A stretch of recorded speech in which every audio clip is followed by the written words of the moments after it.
Hello बच्चों, तो आज इस क्लास में हम न्यूमेरिकल्स करेंगे टॉर्क के ऊपर। तो पहला न्यूमेरिकल मैंने यहां पे बोर्ड पे ड्रॉ कर दिया है, उसकी फिगर देखो ध्यान से। ये एक रॉड है, ठीक है। उसने कहा है find torque on rod about its end A. इसका मतलब ये होता है बच्चों कि ये इसकी एक्सिस ऑफ रोटेशन है, मतलब यहां पे हमने इसको हिंज किया हुआ है अबाउट ए, यानी कि ए पे हमने उसको हिंज किया हुआ है। अब इस पे वेरियस तरह के फोर्स लग रहे हैं। एक F1 है, एक 10 सेंटीमीटर दूर F2 है, एक उससे 10 सेंटीमीटर दूर F3 है, फिर उससे 10 सेंटीमीटर आगे F4 है, ठीक है। तो इसकी वजह से नेट टॉर्क जो लगेगा, net torque on rod will be tau 1 plus tau 2 plus tau 3 plus tau 4। क्यों? देखो, इसकी वजह से टॉर्क लगा tau 1 F1 की, F2 का tau 2, F3 का tau 3, F4 का tau 4, सबको ऐड कर देंगे, आंसर आ जाएगा। अब देखो, अगर मैं यहां पे tau 1 निकालूं, चलो पूरा लिखते हैं। Torque due to F1 is equals to 5 newton. तो टॉउ होता है हमारा आर एफ साइन थीटा। तो आर की वैल्यू 0 हो गई, एफ की 5 हो गई, साइन थीटा ये एंगल 30 डिग्री था, साइन 30, तो टाउ आ गया हमारा 0। और मैंने केसेस जब पढ़ाए थे तो उसमें बताया था कि अगर हम एक्सिस ऑफ रोटेशन पे ही फोर्स लगा दें तो टाउ 0 निकलता है। यहां पे आर की वैल्यू 0 हो गई ना बच्चों, ठीक है। ये टाउ 1 था। Torque due to F2 tau 2 minus, क्यों? क्योंकि टॉर्क एक वेक्टर क्वांटिटी है, तो हमने ऊपर लगने वाले फोर्सेस को पॉजिटिव मान लिया, नीचे लगने वाले फोर्सेस को हमने नेगेटिव मान लिया, ठीक है।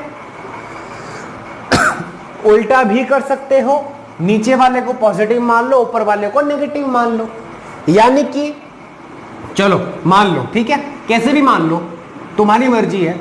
मेजॉरिटी ऊपर की तरफ है इसलिए मैंने पॉजिटिव ऊपर मान लिया, बस।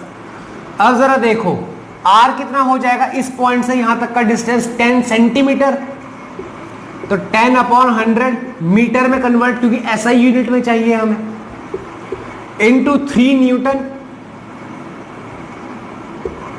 इनटू क्या होगा,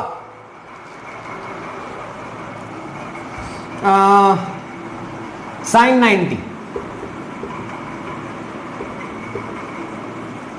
साइन 90 डिग्री, ठीक है, साइन 90 डिग्री। अब देखो साइन 90 कैसे आया, साफ साफ दिख रहा है, ये एंगल 90 डिग्री है, साफ दिख रहा है। और ये एंगल 53 गिवन है हमें, मैं ड्रॉ करना भूल गया, ये 90 दिख रहा है। तो क्या आ जाएगा बच्चों, 0.3 न्यूटन मीटर। और अफसोस की बात यह है कि मैं कल आपको टॉर्क की SI यूनिट लिखाना भूल गया बच्चों, पिछली क्लास में टॉर्क की SI यूनिट लिखाना भूल गया। न्यूटन मीटर होती है भाई, RF होता है ना, फोर्स की न्यूटन, इसकी मीटर, तो न्यूटन मीटर हो गई, ठीक है, माइनस 0.3। अब तीसरा केस,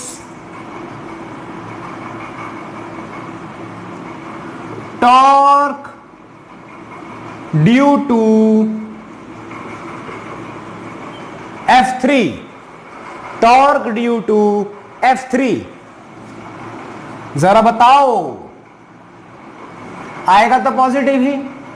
R की वैल्यू क्या है, 10 + 10 यानी कि 20/100। फोर्स की वैल्यू 5 न्यूटन है, साइन 53, ट्रायंगल बताया था मैंने 3 4 5, ये 37 डिग्री होता है, ये 53, तो साइन 53 क्या होगा, अपोजिट अपॉन हाइपोटेन्यूज 4/5, तो ये हो गया आपका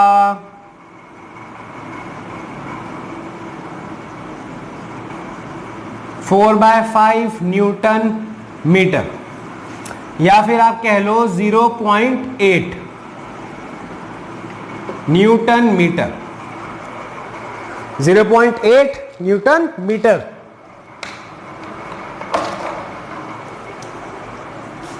तो टाउ 3, अब दिखा visibility 0.8 Newton metre.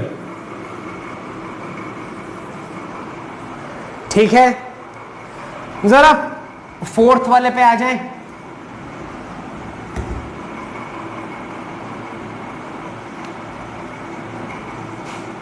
Tau 4 RF sign 0 degree, क्योंकि ऐसे लगा रहा है, तो अगेन टाउ 4 तो सीधा सीधा 0 हो गया। तो नेट टॉर्क क्या हुआ बच्चों, tau 1 plus tau 2 plus tau 3 plus tau 4 with direction, scalar नहीं है ये, विद डायरेक्शन। तो क्या हुआ, 0 माइनस 0.3 प्लस 0.8 प्लस 0, तो नेट आया आपका 0.5 न्यूटन मीटर। ऊपर की तरफ लगेगा टॉर्क, पॉजिटिव आया, या इसको हम लिख सकते हैं एंटी क्लॉकवाइज।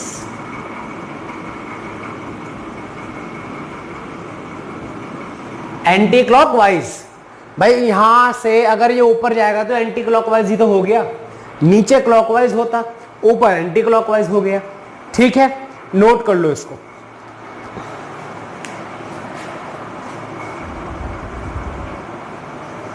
चलो बच्चों नेक्स्ट न्यूमेरिकल देखते हैं। एक सीसॉ है, सीसॉ पता है क्या होता है, देखो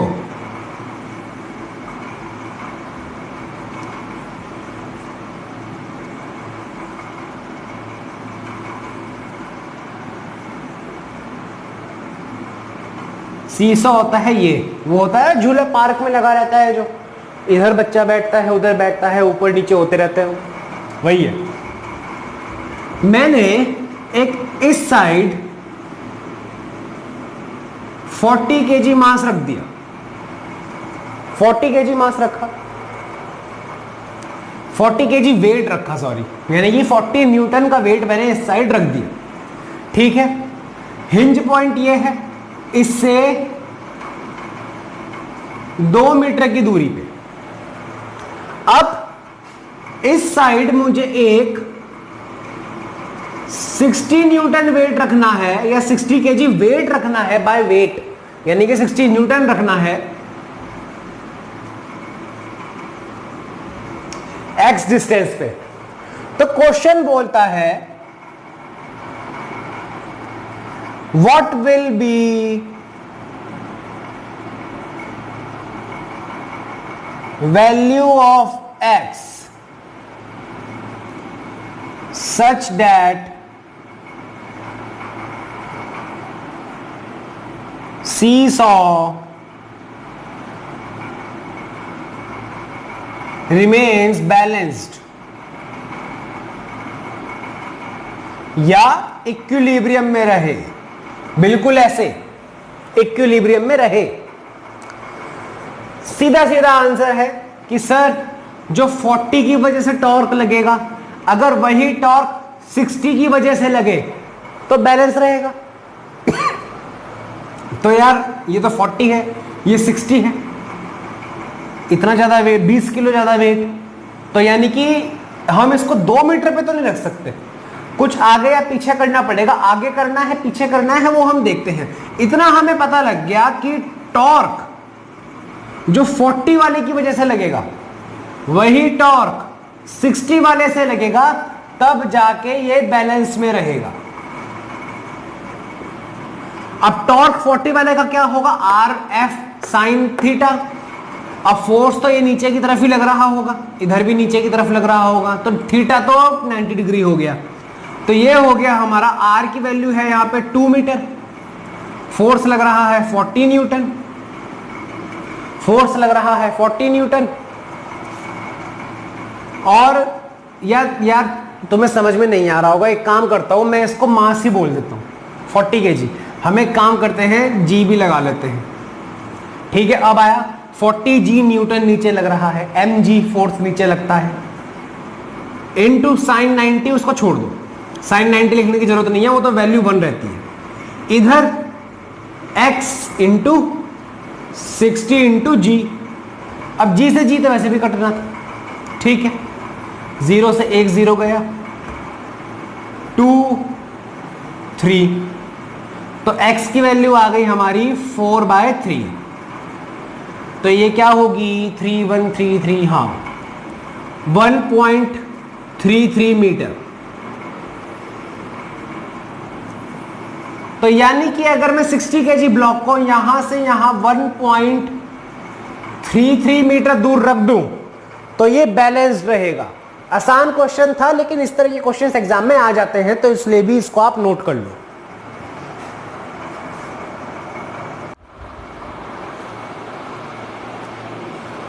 तो बच्चों ये है हमारा थर्ड न्यूमेरिकल। न्यूमेरिकल में वो क्या कहता है कि एक बार है, मेटल बार, एक मेटल बार है जिसकी लेंथ 70 सेंटीमीटर है और उसका वेट, उसका मास 4 kg है, उसका मास 4 kg है। ये मेटल बार सपोर्टेड है 2 नाइफ पे, 2 सपोर्ट, नाइफ एज सपोर्टर होते हैं ना, नोकीले होते हैं जो, एक ये है एक ये है, ये पॉइंट ए है, ये पॉइंट बी है, और जो ये नाइफ है ये दोनों एंड से 10-10 सेंटीमीटर आगे है। यानी कि ये 10 सेंटीमीटर है, ये 10 सेंटीमीटर, ठीक है। अब वो बाद में क्या कहता है, जो मैं लैंग्वेज बोल रहा हूं आप उसको नोट करते रहना। A 6 kg mass is suspended. A 6 kg mass, एक 6 kg mass है, वो सस्पेंडेड किया गया at 30 centimetre from point A. यानी कि पॉइंट ए से 30 सेंटीमीटर आगे एक 30 किलो का मास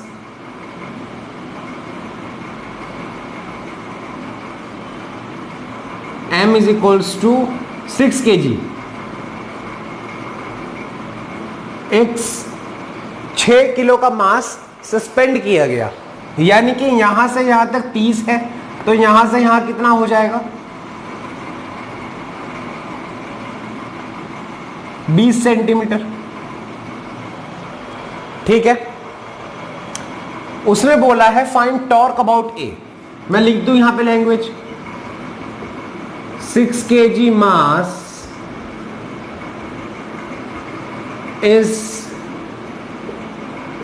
suspended at 30 centimeter from A.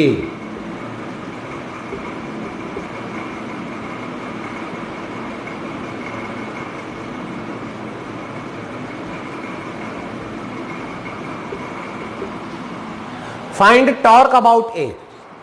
अच्छा, अभी तक हम जो क्वेश्चंस पढ़ते थे, चाहे वो लॉज ऑफ मोशन से हो, वहां पुली के न्यूमेरिकल्स थे, हम कहते थे कि मासलेस पुली है, मासलेस वेज है, मासलेस स्ट्रिंग है, मासलेस स्प्रिंग है, उनका कोई रोल उसमें था नहीं।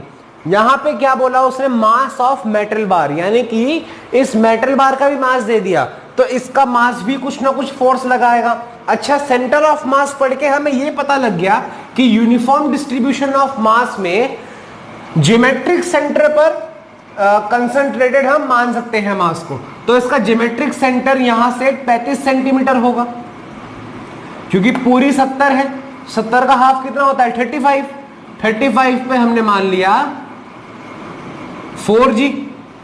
और इसको मैं क्या लिख सकता हूं, इसको मैं कायदे में 6g लिख सकता हूं। 6g न्यूटन का फोर्स लगाएगा, ये यहां से 4g न्यूटन का फोर्स लगेगा, और ये है आपका 35 सेंटीमीटर। तो ये अल्टीमेटली आपकी फिगर बन के आती है। अब आपको टॉर्क अबाउट ए निकालना है, टॉर्क अबाउट ए निकालना है। तो टॉर्क अबाउट ए कैसे निकालोगे बताओ, सोचो सोचो, आपके पास 10 सेकंड्स हैं, इसको नोट करो और सोचो। देखो बच्चों ध्यान से,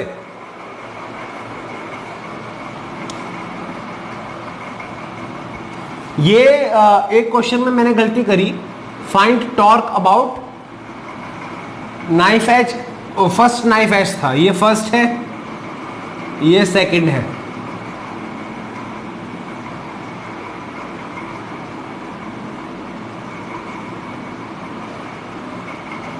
ये मुझसे एक मिस्टेक हुई थी क्वेश्चन में। चलिए देखते हैं। अब बार इक्विलिब्रियम में है,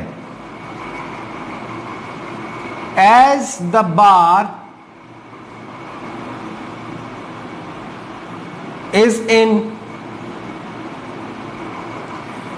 इक्विलिब्रियम, तो नेट फोर्स यानी कि 0 है बार पे।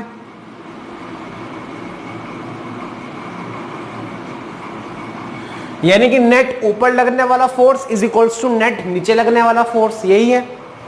तो ऊपर लगने वाला फोर्स कौन कौन से हैं बच्चों बताओ। लॉज ऑफ मोशन के तहत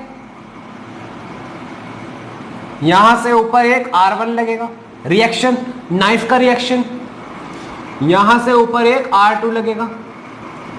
सोच पाए थे ये बात, सोच पाए थे तो बहुत अच्छी बात है, आपके सारे कॉन्सेप्ट क्लियर हैं लॉज ऑफ मोशन के।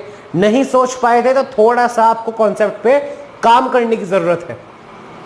यार देखो ना, मैंने आपको क्या बताया था, एक ब्लॉक है अगर वो किसी भी बॉडी पे रेस्ट करता है, फ्लोर पे भी रेस्ट करता है तो नॉर्मल रिएक्शन ऊपर लगता है। यहां नाइफ पे रेस्ट कर रहा है तो नाइफ का ऊपर रिएक्शन लगेगा। N ले लो, R ले लो, वो आपकी मर्जी है, कुछ भी ले सकते हो, लेकिन रिएक्शन तो लगेगा ना।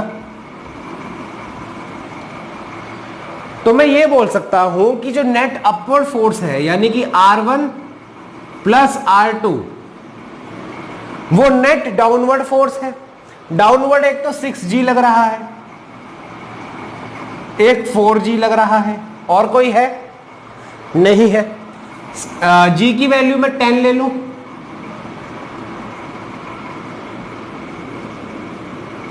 तो 60 प्लस 40 100 न्यूटन। तो R1 प्लस R2 हमारा 100 न्यूटन आ गया सर।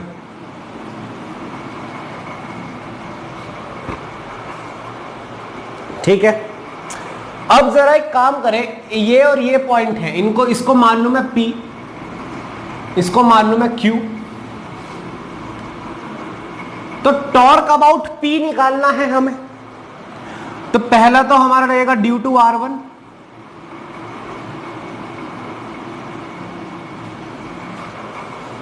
Due to R1। अब यार देखो, मैं थोड़ा सा यहां पे डायरेक्ट लिखूं, थोड़ा सा यहां पे मैं डायरेक्ट लिखूंगा। क्यों? क्योंकि थोड़ा सा आपको कॉन्सेप्ट समझ में आ चुके होंगे अब तक। मैंने आपको क्या बताया था, R 0 हो गया तो टॉर्क 0 RF sin थीटा होता है। इस पॉइंट पे इस नाइफ का टॉर्क कितना होगा 0, क्योंकि R तो 0 हो गया।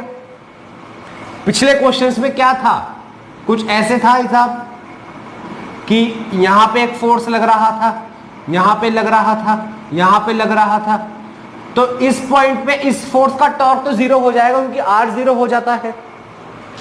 तो torque due to R1,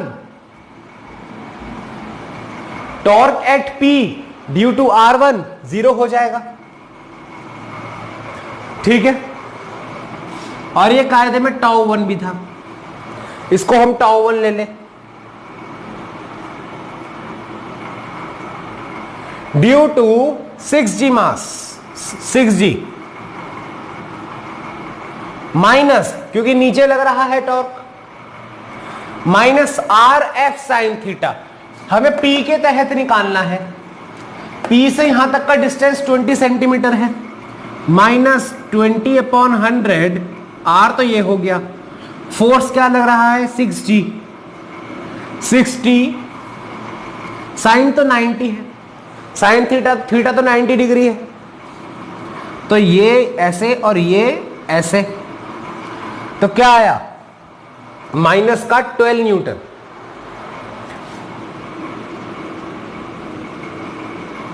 tau 2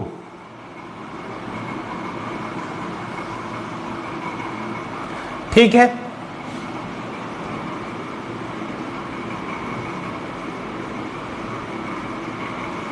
due to 4g tau 3, ये भी नीचे लग रहा है। यहां से इसका डिस्टेंस क्या होगा बच्चों बताओ जरा। टोटल डिस्टेंस यहां से यहां तक का 35 है, ठीक है। 35 से 10 सेंटीमीटर आगे नाइफ रखा हुआ है, तो 35 में से 10 घटा दो, माइनस 25 सेंटीमीटर, तो 25/100 इंटू 40, यही होगा माइनस में। तो टाउ 3 आपका आ गया माइनस का 4 न्यूटन, सॉरी माइनस का 10 न्यूटन, माइनस का 10 न्यूटन, ठीक है।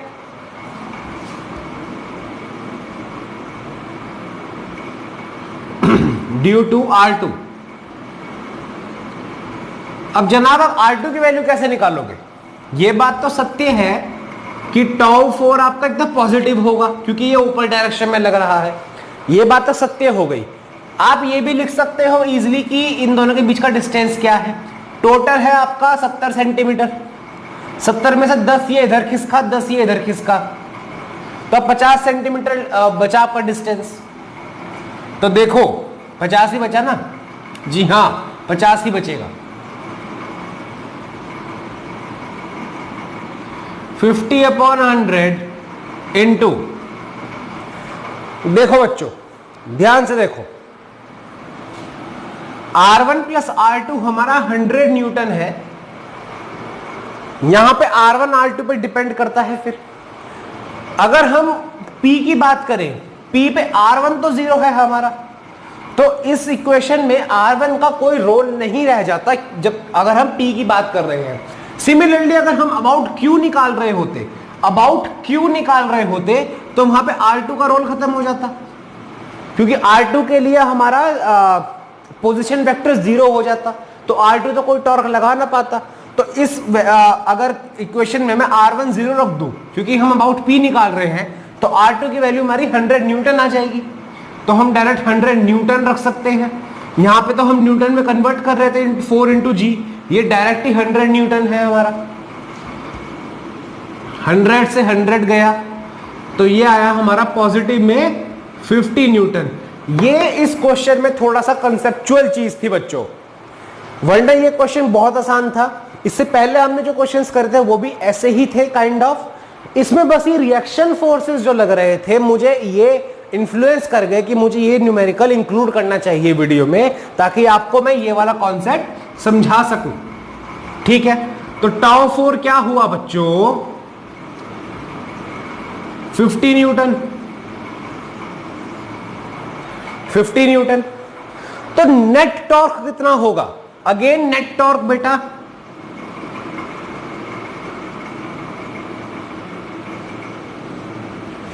Is equals to tau 1 plus tau 2 plus tau 3 plus tau 4 with direction. ये जरूरी है। टाउ 1 0, डायरेक्ट माइनस लगा दो, minus 12 Newton minus 10 Newton plus 50 newton. तो नेट टॉर्क क्या आया 28 न्यूटन अपवर्ड्स।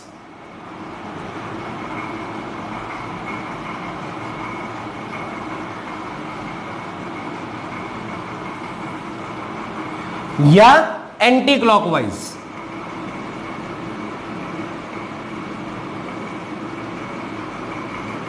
ये भी बोल सकता हूं मैं इसको एंटी क्लॉकवाइज। अच्छा था ना ये क्वेश्चन, आप इसको नोट कर लो।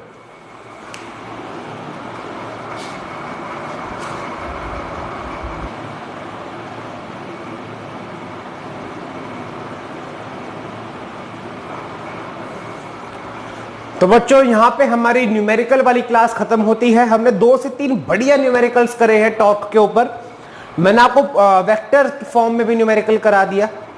तो ये वाले न्यूमेरिकल्स जो होते हैं, इस तरह के न्यूमेरिकल्स एग्जाम में आते हैं बच्चों, क्योंकि ये स्कोरिंग न्यूमेरिकल्स होते हैं तो इन पे ध्यान देना जरूरी होता है। अब मुझे ये नहीं पता कि किस तरह से आपका पेपर अलग अलग स्कूल्स में डिजाइन किया जाता है, लेकिन मैं अपने एक्सपीरियंस से कह सकता हूं कि अगर इस क्वेश्चन से न्यूमेरिकल उठाना हो किसी टीचर को, तो 2 टॉपिक होते हैं। एक तो टॉर्क होता है, दूसरा एक आगे रोलिंग मोशन आता है, जिसमें आपका ट्रांसलेशनल मोशन और रोटेशनल मोशन कॉम्बिनेशन होता है, वहां से न्यूमेरिकल उठाते हैं। तो हर टॉपिक हम धीरे धीरे पढ़ेंगे। ये वीडियो आज की न्यूमेरिकल की हमारी खत्म होती है। अगला टॉपिक जो हमें पढ़ना है बहुत इंपॉर्टेंट टॉपिक है बच्चों। अभी हमारी कम से कम 4 क्लास बची हैं इस चैप्टर की, और 4 क्लास में हमें मोमेंट ऑफ इनर्शिया पढ़ना है, parallel axis theorem, perpendicular axis theorem पढ़ना है। उसके बाद एंगुलर मोमेंटम के बारे में पढ़ना है। एंगुलर मोमेंटम और टॉर्क में रिलेशंस वगैरह 2-3 टर्म्स ऐसे हैं जिनमें रिलेशंस पढ़ने हैं। उसके बाद रोलिंग मोशन पढ़ना है और उसके न्यूमेरिकल्स देखने हैं। तो मैं कोशिश करूंगा कि 4 क्लास में ये वीडियो 4 क्लास में ये चैप्टर खत्म कर सकूं। ये भी हो सकता है कि मैं अगली 4 वीडियोस आपकी अराउंड 40 to 45 मिनट्स की डालूं या ना डालूं, completely depends upon my schedule. तो तब तक के लिए अपना ध्यान रखिए बच्चों। Thank you.